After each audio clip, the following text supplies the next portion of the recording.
Hello guys, I have here the Hanbei tempered glass. As you can see, kaka-order ko lang siya sa TikTok. And, tingnan natin kung anong meron sa loob. Open ko na siya. So guys, effortless installation na rin siya. Pag nilagay niyo siya sa phone nyo. Kasi ilalagay nyo lang siya sa ibabaw. Like that. So, malalagay nyo na agad. So, napaka-easy installation niya. And, sa lahat ng mga models like iPhone 17 to iPhone 11, meron siya. So, meron na siyang included na dust removal para, yun nga, buong coverage na siya.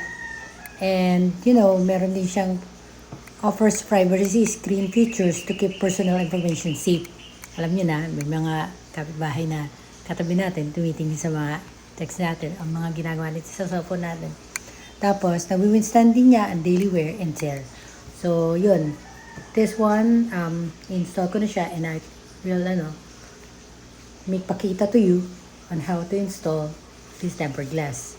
Before nga pala I-install this tempered glass, I'm gonna show you yung ordinary tempered. This one is the ordinary tempered. And this one is the Hanbei tempered glass. So, as you can see, hindi ka na mahihirapan ikabit. Kasi nga, meron na siyang built-in. So, ilalagay mo na lang yung phone mo. Like that. Tapos, tatanggalin mo na. So, you make sure na nakaano siya from top to bottom. I think this is the top. This is the bottom. So, you have to put it like that. Like that. And, yun nga. Ayusin natin bago nyo makita kung paano ko ilagay. So you can see, tatanggalin ko na yung niya, cover kasi bago yung LCD. And I'm gonna put it here. Just like that. Like that. And, I'm going to remove this one. Like that. And pipindutin nyo na lang here. Here. So that didikit na siya ng kusa. Yan, nakita nyo? Clear. It's nice, diba? So, I recommend you. Anti-peeping niya nga pala siya. So, anti-spying, ano ba? So, what do you call that?